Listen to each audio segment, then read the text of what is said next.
Morning, everyone. It's nice to again spend some meaningful time together. I hope you're all doing well and everything goes nicely with the practice. So today we will discuss a topic or a question that comes from one of our students. Her name is Sarah. And she basically is in a situation where she lives with someone in her place, and that person that she lives with is very scared of the coronavirus, and so she constantly consumes more and more news about the situation, and is acting in a very panicky or fearful way constantly, and so sharing all the time these very dramatic and painful kind of news stories with Sarah, and it kind of annoys Sarah. So it's kind of over the top as she perceives it. It's too much. It's nonstop, all day, all night. Basically, it's only coronavirus, and panic. So she wonders as to how to best deal with a situation like this, where you're surrounded with someone that is consumed by fear and expresses that basically all the time.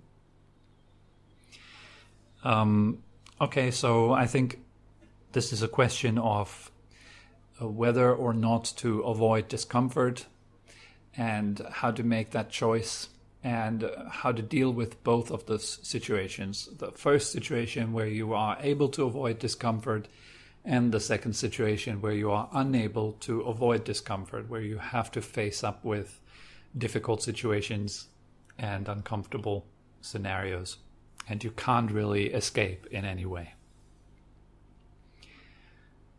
So when the first situation is really simple, if you can avoid any form of discomfort, then avoid it, or choose to play with it.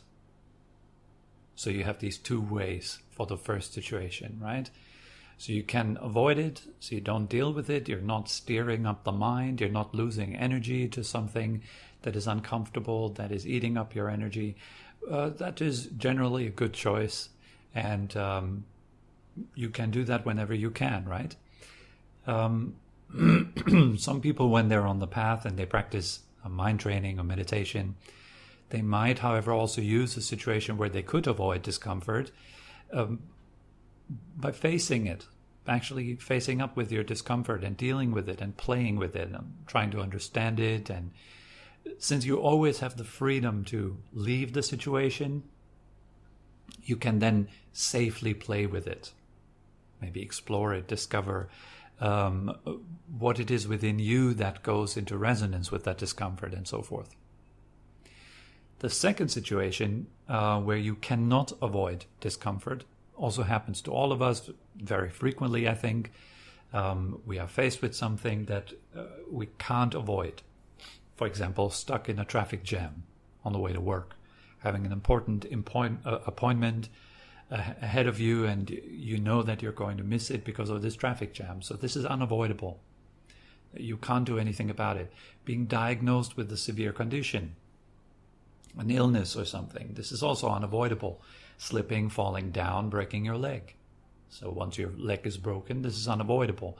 This had to happen. So there's no way around that. You can't run away from the new situation that has just presented itself to you. Well, when that happens, it's pretty interesting, actually. So since you cannot escape and run away and distract yourself from the current discomfort, let's say in Sarah's situation, it's her housemate who is in front of her and is annoying her with another dramatic coronavirus story. So now she has to put up with that. She can't just leave or run away, and she kind of has to politely confront this situation. Of course, she would always have the choice, actually, to say, you know what, I don't want to deal with this, or at least only once a day, please. I have my work to do. I have other things on my mind. I just really don't want to hear any more about the coronavirus. That actually would be an option. To be honest, we kind of almost always have the choice to even escape a seemingly unavoidable trouble by just voicing how we feel about this, and honestly and politely declining whatever is offered to you. That is very possible. But very often people don't want to do that because they don't want to be impolite, or they perceive saying no as impolite and so forth, which is not really true. It's always a choice and an option to politely decline and to say no, and to maybe sit together with that person and have a talk about it, and then say, look, I totally understand you and I get you, but personally from my side, I don't want to surround myself with too much of these news because it makes me anxious, and anxiety makes me sick, or it lowers my immunity, and that I don't want that, or something like that. I don't know. You can always say things like that. So that would be an option. But let's say you cannot escape it. You're in that situation and you're confronted with it and you're already uncomfortable. Now, when that's the case, then always turn your mind around immediately. So look at the discomfort, because that's where the actual interesting processes are happening. So you are suffering right now. Acknowledge that. This is always the first step. And of course, that needs training, because our usual response to suffering is immediately it is aversion. I don't want that. I don't want to feel this. I don't want to be confronted with this. I don't want to have to deal with this right now, maybe later. So we try to immediately evade, to get out, right? So here's two things that are happening. One, you're suffering, and two, you're reacting to that suffering in a habitual old way. So you're basically repeating your past. You're approaching an old, very well-known feeling of discomfort with the same response, with this a response of escape based on aversion. So the really interesting thing, though, is this interplay between the feeling that you're experiencing and the aversion to that feeling that you're experiencing, and how they condition each other. So this is a nice kind of field to play with, to actually explore what's really going on within you right now. And would it be eventually possible to be with that situation, yet just without that suffering, without that element of severe anxiety and stress and wanting to leave that situation? Would it be possible to accept this situation? And what would be the result of accepting it? I'm not saying that is not difficult and easy. It is actually very, very difficult. But with a bit of training, you'll get better and better at actually catching yourself in a situation where you're uncomfortable. Then, because this situation, why would I catch it? Because there's a chance in your discomfort, in your suffering. There's a chance to understand it properly and to release it to a great extent. So to actually free yourself from old reactions that normally happen automatically to yourself, without any control, without any you're not intending it to happen. So there's no intention in there. It just happens. It just arises in your mind. Discomfort, there it is. It's an old reaction. It's ancient, if you will. So whenever there is discomfort, there is aversion immediately. Aversion comes with it. Now, what if you could drop that element of aversion to it and turn it into acceptance of that situation? Well, right now I'm in that situation, I'm feeling uncomfortable, and that's that. Can I just leave that be? And then you try that. You try to just leave it be, and instead of focusing all your attention on the person that apparently causes your discomfort, focus it on the discomfort itself. Try to understand what's going on within yourself. And when you're exploring discomfort within yourself, then explore it with a background. So not just looking at it, like nakedly looking at it. That's not right. You want to observe it in terms of like exploring, first of all, where in your body do you feel it? Where is the point where the discomfort exists? So already that brings your attention fully into the present moment. It brings your attention away from trying to escape, and instead puts you in touch with yourself in that moment. So you're looking right there. This is who I am right now. I'm really uncomfortable. I'm unwell. And where do I feel that in my body? Do I feel that in the area around my heart, or in the belly, or do I feel it in my shoulders or arms or wherever? Just have a look. Where do you feel it? Locate it. Then look right at the feeling as such. Do you feel that it's stable and unmoving, the discomfort? Or is it moving? Does it have a type of aliveness to it? So when it moves, how does it move? Does it move like in a vibrational pattern, or does it rise, or does it sink? Is it hot or cold? Have a little bit of a look at the characteristics. Again, from the background of, is it stable or is it changing? Is it moving and alive, or is it kind of dead and stuck and still, like ice on a lake, or like a rock? So does it have more aliveness to it or less? Does it move fast or does it move slow, or is it completely still? Is it unchanging? You will not find anything, by the way, that is unchanging if you observe inside of yourself states of the mind, states of the body that are changing, feelings, etc. All of it is changing actually from second to second, from moment to moment. The smallest possible amounts of time that you could imagine. It moves all very, very fast. There's no stability to be found whatsoever. See your suffering like that. See the discomfort that you're experiencing like that. It moves. Use it as an object of your meditation. As you let it in like this, you already give it space, you see? It moves right there.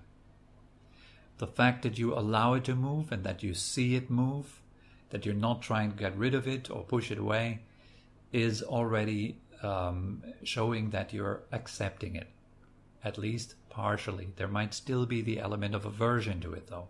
Now turn your eyes to that, like turn your attention to this element of pushing against that feeling. Can you notice any of that? Is there any part of you that does not want that feeling? If so, where is that part? Can you locate it in the body? If you look right at that part that does not want the feeling, does it move? Does it shift? Does it disappear? Is it hard to catch? Is it hard to pinpoint down? Good. Look right at that. What you're observing right now is a simple reality of that moment. Everything becomes a bit fuzzy. It's difficult to pin down. It's difficult to clearly localize in the body. And since the feelings, all of them are changing so fast, it is even difficult to name the various processes that are happening so fast from second to second. Now, as you observe your discomfort and your suffering, you start giving it more and more space. You're not resisting it or pushing against it. There is no tightness in you. As that tightness that relates to the discomfort starts to become more loose, you start to be more at ease with the discomfort within you. You're not trying to get rid of it anymore. You see it as a normal facet of yourself.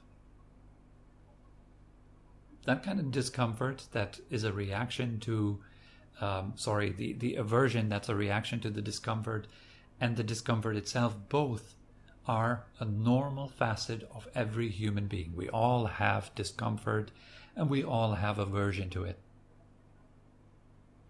Can you see the normalcy of what is going on? Yeah, of course I'm uncomfortable. Of course I have aversion. What else would I expect from a mind that has been conditioned to feel and experience in that particular way since ages? What else could I expect? Would I expect my mind to be all peaceful and comfortable and blissful, at ease?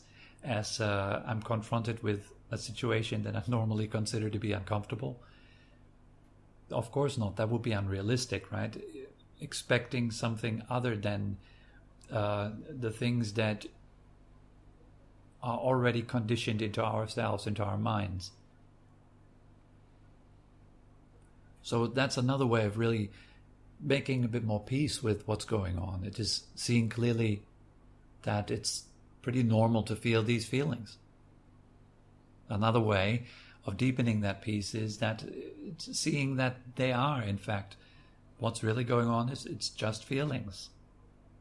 And feelings move and change all the time. There's not one feeling that will stay from now until you die, and even beyond that. There is no such thing. Feelings change rapidly. If you look into feelings, you will see that they change from second to second to second. There's no stability within them. The more familiar you become with this view, with this direct observation, the more deeply you can see into the feeling, the more you can release it. You can let it go. You can free it. You can let it be. You're not trying to change it anymore. You're not trying to enhance it or diminish it, push it away or anything. You just simply leave it alone. There's nothing of interest in feelings. You don't need to change them. You don't need to manipulate them. They change by themselves. They manipulate each other. What if you could just let that be? And what if every time when you're confronted with discomfort in your life, you use it as an opportunity to see into your own discomfort? And some people say at that point, well, I don't have the time to sit down and close my eyes and practice meditation when I'm confronted with a nagging housemate. And that's not what you need to do either. You don't need to sit down and close your eyes and look all peaceful. That's not what you need to do. It is enough to just look into how you feel right now and leave it be. And using the line of reasoning and the line of observation that I've just presented to help you get there. And of course, in the beginning, as you're not familiar with that, it will take some time in practice to be able to look into your feelings, to accept them, to let them go, and move on. Now, that is what you practice in your formal sessions. The more you practice your formal sessions, the better you get at observing without reacting, letting things be without adjusting them, changing them, controlling them, staying still within your body, even when it hurts, releasing pain with breath and by changing your mind. All that will prepare you for situations that come fast in your life. When you're out and suddenly you're stuck in the traffic jam, then you need to be fast. You need to be able to look right at the feeling, see, there it is. That's one of those feelings. They come, they go, they do their own thing.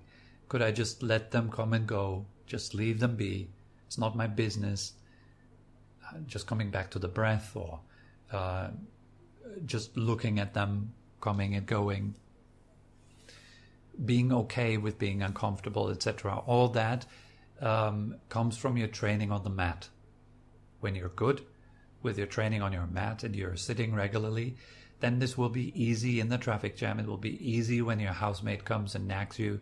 It'll be easy, when you get diagnosed with an illness or a disease or lose something or something like that. So then your habitual reaction, as you've practiced many, many hundreds and thousands of times in your meditation session, it will then come to you more naturally, more easily. So that's why it's always so important to accompany your daily training, the daily kind of mindfulness, the on-the-road mindfulness, with seated sessions where you're going deep and where you're repeating a certain technique calmly and many, many times. So practice your meditation regularly. It will help heaps with difficult situations in your life that are unavoidable, that you have to face up with. Another thought that comes to mind here concerning this situation is contemplating regularly how nice it is to be in the observing role when you're in a stressful and difficult situation, and managing to release, to let go, to be kind to yourself during that split second, and actually, quote unquote, winning the situation within yourself. So seeing that it did not carry you away, that it did not get to you, that you could stay calm and composed and centered, even though you were challenging with this thing that usually gets you really upset. Think about this often. The more you think about this, the more you want to work on that skill. The more you want to work on that skill, the more you do it, the more fun you have when you actually can do it. When you manage difficult situations unusually well. That's a great thing too. Keep that in mind. So at the end of the day, look at your day like you've had several difficult situations. We all have them every day. How did you manage them? Could you manage them better? Well, then try tomorrow. When you get up the next day, contemplate in the bed. Today I'll be faced with difficult situations, and I see myself and I feel myself reacting skillfully to them. And I take delight in that. And I'm looking forward to that. It gives you kind of a feeling of bring it on.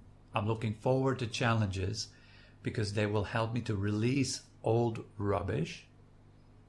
They will help me to ascend spiritually, to get better at what I'm doing, and to be more happy, and all that. So what is it that you're looking forward to? What is it that helps you to motivate you to actually do the work instead of being overwhelmed again and again and again and again? At the end of the day, feeling like, oh man, today I could have done better. That was a difficult situation and I just got upset and it ruined the rest of my day. That's not very nice. So instead, see yourself acting out better patterns and cultivate better reactions. Have fun with that. Okay? So that's kind of all that comes to mind for today. I hope it was helpful to you, Sarah, and all to the other ones who are struggling with similar difficulties in life at this time. I wish all of you a wonderful week and hear you again in 2 days. All the best. Bye-bye.